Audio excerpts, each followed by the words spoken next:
Christy Larson teaches art at Shabazz. 21 years ago, she was one of its first students. It was her class that chose Malcolm X as the school's namesake.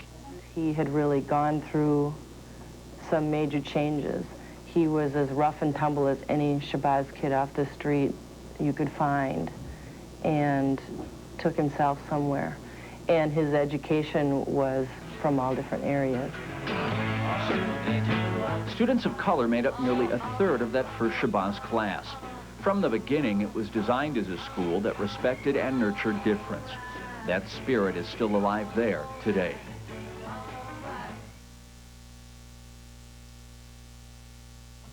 Okay, and if you were American Indian, what do you think you would do? The spirit lives in classes like this one. It's an anti-racism course that all Shabazz students must take. The very first slaves were brought into this country in 1619, I think it was. So. Teachers Brenda Nays and Tina Jenkins developed the course. It's the only one of its kind in any Madison high school. There are groups that we study that some of these kids have never thought about before. During this class, kids talk about how they've been treated by others. They also role play. They try to understand the sting of discrimination. Shabazz Jr. Jenny Engel. Well, I've always considered myself a completely racist, prejudiced person, but I know it makes you take a deeper look at all of the different races. This anti-racism course works hand in hand with one of this school's basic philosophies. It's a non-harassment rule that tells kids that all Shabazz students, regardless of color, background, religion, sexual orientation, whatever, have to be treated with respect. Not only do we have a policy, but we are teaching students to act upon the policy. And I think that that is a very, very important thing that separates us from the other schools. There are a lot of other things that separate this school from a more traditional Madison high school. Perhaps the most obvious is size. Shabazz has about a dozen teachers and around 130 students. Maybe just look at it and think about it a minute. The small school size allows a lot of one-on-one teaching. For instance, this is how they teach math at Shabazz. It's all one-on-one with the exception of geometry. That's their only math class. That's what who said? That's what, I don't know, that's what... Police, that's what the police is. No, actually... You also see a lot of so-called cooperative groups. They are small groups of students in a classroom working together, helping each other learn. There'll probably be some magazines or something by there, so you can be looking through that. So if outsiders view this place as a school where no one learns, people here say, think again. I don't think they see it as an alternative school. I think they see it as an alternative to school, and I think that that's the misconception. It's a place where just as much learning, if not more, goes on, but we do it in alternative ways. We try to approach it differently because people that are here have not been successful when we treat it as rote memorization or those kinds of techniques. We do a lot more cooperative learning, panel discussions, doing much more hands-on kind of activities. They have the basics here at Shabazz, but they come in interesting packages. Okay, we are starting a new book. How about an English course called Shootin' the Shinola? It's a study of folk tales. The first time I saw someone breastfeeding their baby, I thought it was, I thought it was super neat. Or how about a social studies class on parenting? The kids even get to work with children. Jump. Use those knees. It's not just learning about kids, it's actually experiencing kids, which is hard but fulfilling. What's really different about this place is the relationship between students, their education, and their school. Like any high school, they have to take a certain number of courses to graduate. But here, kids can also get much more involved in those courses. In a lot of classes, they're expected also to help plan the curriculum for the class.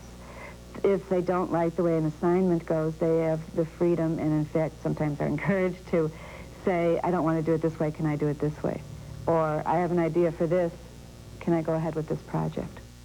The other thing that Shabazz does that's different is they try hard here to create a sense of community. Intolerance for other people, how would you term it? They have meetings called community groups. Every student's in one, and this is where they can get to know each other. This is where they can also discuss school problems and policies. Remember the all-school unlearning racism workshop? Do we need like an unlearning harassment workshop, an all-school one? Policy here is made by consensus. The staff has the final say, but they listen to the students. And that's what the students think. Last year, the school system did a survey asking students what they thought of their high schools. Shabazz students gave their school the highest marks of any group. The bottom line, according to school administrator Steve Hartley, is that Shabazz students feel a sense of ownership over their school and their education. They have control over their schedule and say that they can close down the school for half a day and do an activity that they plan and they pull off and participate together on. It's real powerful for students. They feel that sense of control and commitment and involvement. If the education and the atmosphere here are different, so are the kids who come here. When we come back, we'll meet some Shabazz kids.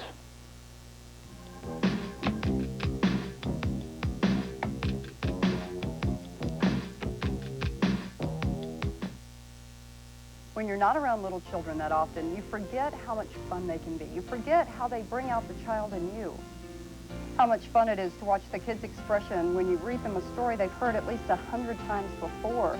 How much fun it is to glue an acorn on a piece of construction paper, and then the proud feeling you have when you take it home and put it on your refrigerator door. Great Expectations doesn't forget, because the recognition kids receive right now determines where they're going in the future. At First Wisconsin, our employees have great expectations in education and its future in our community. Great Expectations is Lynn Peterson and her work with the Girl Scouts as a troop leader and council delegate, introducing them to new experiences and coordinating exciting social activities. Great Expectations is Charlie Keitlinger and his work with the Cub Scouts as a Cub Master and financial coordinator, starting a new troop and helping it more than double in only a couple of years. Great Expectations. It's working. All of us at American TV are proud to be sponsors of the Great Expectations program because there's nothing more important than our children's future and education. So we want to make education a priority right now. And that's one of the reasons why at American we put a new emphasis on our educational computers for students, for preschoolers through college students. American has a computer system and educational software perfect for the home student. The Great Expectations program is supporting our children's education. American's proud to be a part of it. And now for Final Jeopardy. This heaviest animal also makes the loudest sound. Okay. Pitbull. No. Nah. Tyrannosaurus. What? Gorilla? It's dinosaur. That's it, sure. No. Okay. What is a blue whale? What is a whale? Could you be a little more specific on that? Blue. Jeopardy! It's as much fun as you think. Weekdays at 5 on Channel 27.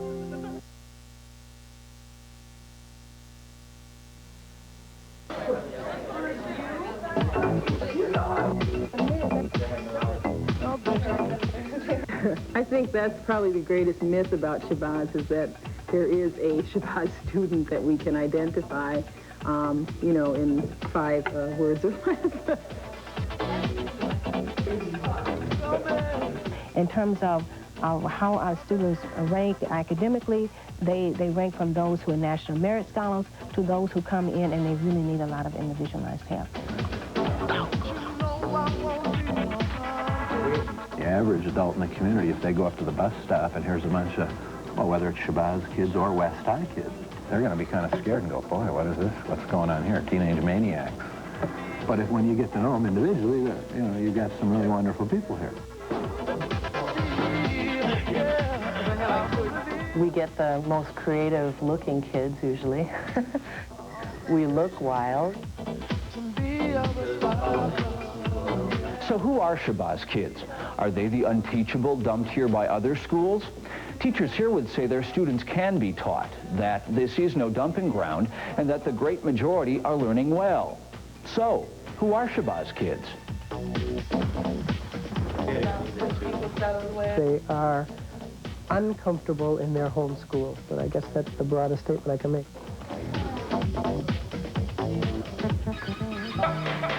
School leader Steve Hartley says his students are often what they call at risk educationally. That means they have done poorly at their old high schools for a variety of reasons. Many haven't liked the atmosphere at their old schools. Maybe a unifying factor might be that in some way they have either been treated unfairly or felt that they were treated unfairly in the other school setting. A lot of people tend to think that, you know, we're dealing with all the dropouts here, and it's just simply not the case. Okay, are there any? Yeah, well, there's 3. I was thinking of that, and I put that down. Students like sophomore Amanda Siegel come here. Yeah. She's bright, energetic, and she just didn't like her old Madison High School. The way it was, they just sort of like gave you the information, you vomited out back to them on a test. It's just what they want to hear. And that's like all you do, and that's supposed to be an education. I didn't think that was an education. Amanda is one of many students who come here because they like alternative learning styles. They like more freedom in planning their education, and they want more give and take in their classroom with the teachers. She also likes the atmosphere. But here, it's like, it's just like such a cool environment because everyone, I mean, they actually respect you for being different, and the teachers recognize that you have a different learning style, and they care about you. There are also students here like senior Ari Larson. The reason I came here was because I just wasn't going to school at all. I skipped like a whole semester and just hung out and got high pretty much. Ari left her old school and came to Shabazz to get help from a Stay Straight support group. Several times each week, it meets to help Shabazz students who have problems with substance abuse. It meets in this room, and it's run by these people. I think we're trying to have a place available where kids can bring in their concerns that may have some bearing on their ability to live an alcohol and drug-free lifestyle. It's a wonderful model of students helping students, and students really listen to each other in a way that they don't necessarily listen to us. It just has a validity because they see them as someone who's a peer.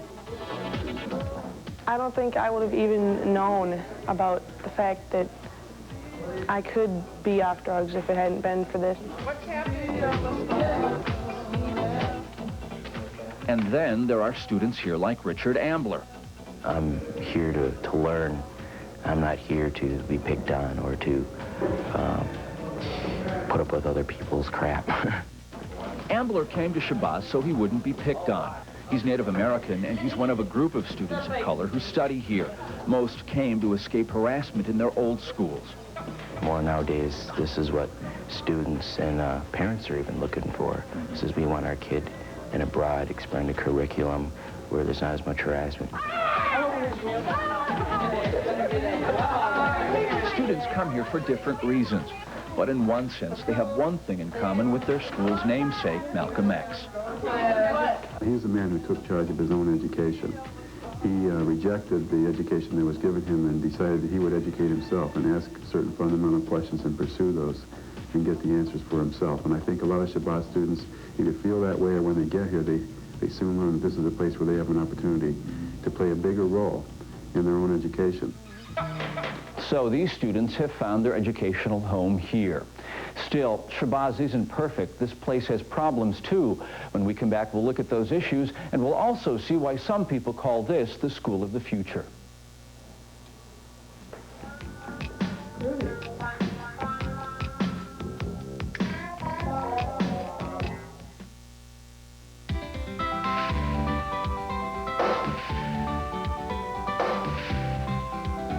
As you go through life, your financial needs change. Elan charge cards change with you. If you need extra credit, call us. Extra credit from Elan for big reasons and little ones. The difference is Elan.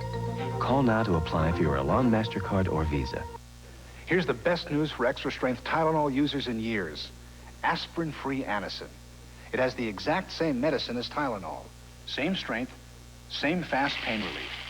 But now it offers you a special value. 33% more tablets of aspirin-free Anacin in every bottle. Free. Think about it. Aspirin-free Anacin, a powerful name in aspirin-free pain relief, now gives you 33% more tablets in every bottle free. I'm Peter Jennings. At ABC's World News Tonight, we try to report on issues that make a specific difference in our lives. Issues particularly like the ones we look at on the American agenda: the family, the environment, education.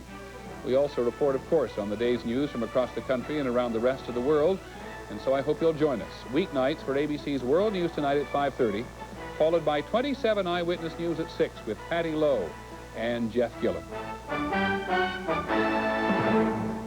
Congratulations to our Teacher of the Week, who truly is a class act. Second grade teacher Sandra Brown is a real class act. Brown teaches at Madison's Frank Alice Elementary. She takes the time to get to know each of her second graders.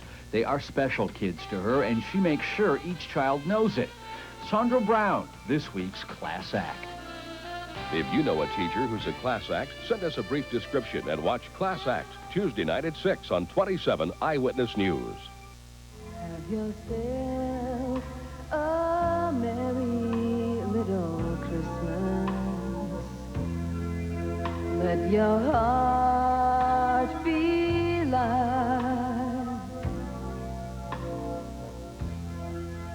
From now on, our troubles will be out of sight. Share in the spirit of giving.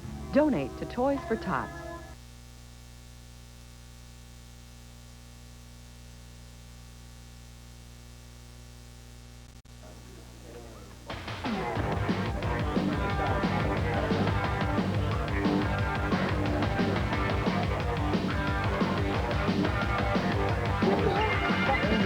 And be such a nice person here. Let's get the classes, okay? Thank you. Shabazz has the same problems you'd find at any other Madison high school. For example, even though it has a strictly enforced anti-harassment policy, some Shabazz students still harass each other. Do you perceive it as a specific group, or is it widespread? Remember this community group? Well, they and other groups that day were talking about harassment at Shabazz because it's on the increase. Still, even though we're talking about harassment being on the increase, however, when I went around the circle and asked if they felt safer here than at their home school, I think for the most part everyone said yeah, or they don't know yet. They're new, they don't know whether or not they do, but I get the feeling they feel it's safer. It's just somehow maybe we should make it even more safer. And even with anti-drug and alcohol policies and Stay Straight support groups, kids here still abuse substances, just like other high schools. In some respects, no different. We have a certain percentage of kids that are using that we are trying to get a handle on it. I think the difference here is that we're so small, we know about it. We hear about it, we see the behaviors, we have a chance to be closer with students and their families, and so we're more apt to pick it up during the school time than other places. So that's one way its size helps this school. The staff here knows each child, and they can tell when there's a problem. But the school's size can also hamper the type of education you get here. We can't do everything for everyone. We have one person teaching science. He clearly can't do every science class that could be offered in the city. What does posterior end mean? This is biology at Shabazz. It's one of several science courses taught here. Come here, little anterior end. What do you think? Oh! In addition to biology, students here can take botany, space science, and physical science. But the school doesn't have the staff to teach more advanced courses. You didn't give me any given. In math, no one teaches calculus. We offer math from basic skills up to pre-calculus, but that's three of us doing that, and it would be difficult. It's difficult to do that. Shabazz also has a limited foreign language program. Students can only take basic Spanish here. So there are gaps in the curriculum, but teachers say if students want more advanced courses, they can take them at their home school. But there's a bigger issue here. Who should come here? Is this school right for everybody? I think students that aren't independent and aren't able to find their own place would really struggle here, would have a difficult time. If you're gonna write anything on this, Shabazz gives its students lots of freedom. They can choose their courses. They can change their assignments. The school treats these kids like the young adults they are. In return, the students have the responsibility to come to school, to do their work, and for determining the speed at which they work. It's your tenure. At this school, people say you can work at your own pace, but not every student can figure out what that pace is. I think in many ways we make the mistake of doing stuff like saying, okay, students, we want you to love learning, and we want you to take responsibility for your own education. And we assume they know how to do that, to get from here to there. But those are the things we have to help them learn. So a lot of work on study skills. How do you study? How do you learn this stuff? We'll help them. We'll give them some structure to work through some of their problems, but they really have to decide that this is the place they want to be and they want to make it work. If this is just another stopover place or another place I'm forced to go, we lose them in a semester. And then there's the problem of college. Some don't give a Shabazz diploma as much weight as sheepskin from a more traditional high school. That could be a problem for some Shabazz graduates. It doesn't close doors. Our kids still get into good universities. I don't think it closes doors, but I do think it's a little harder to get in from here. But the bottom line at Shabazz is this school gives kids options. For students like senior Joe Resnikoff, he never thought he'd get through high school, let alone graduate. I'm actually graduating early, and I never thought that I could have done that, but I guess I did it by myself, and there wasn't anyone there who pushed me. I mean, the teachers push you, to do well, but it's really yourself that makes you do what you do here. Resnikoff found his niche at this alternative school. I think Joe is happier, more self-confident, more aware of his gifts, primarily more aware of his gifts, because this school teaches him in a way in which he learns and which he is successful. What would happen if you were teachers doing a little homework? have more time to put heart as well as head into teaching the students. They really care. They really pay attention to each student. It's a wonderful place. And it's a place that might have a few lessons from more traditional high schools. Perhaps the biggest is smaller is better, where teachers know students and where students are involved in their education. So we have to adopt more of the Shabazz model in our comprehensive high schools. We have to begin the transition to an approach to the curriculum which says we're not merely imparting knowledge, but we're empowering students to become learners themselves, because that's what they really need to be. The great Shabazz feast. Enjoy yourselves. We have turkey, stuffing, gravy, desserts, pies, salads, and Tina's famous collard greens. The day before Thanksgiving at Malcolm Shabazz. In a school with few traditions, this is one. They have their own Thanksgiving dinner. No legs, no wings left. Now it's easy to get at the white meat here. It's like overly whipped mashed potatoes here. Okay, we'll get some of that. This dinner is proof, perhaps, that this school is a small community. Proof, maybe, that people who can eat and laugh together can learn together, too.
This Great Expectations special has been brought to you by First Wisconsin National Bank of Madison, an American of Madison.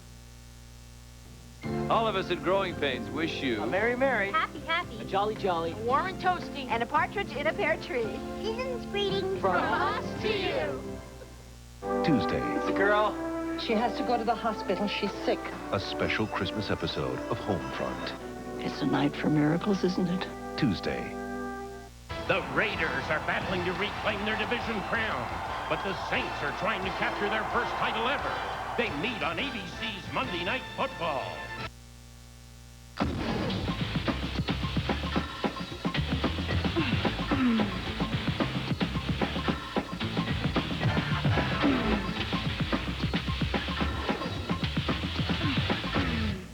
Anything.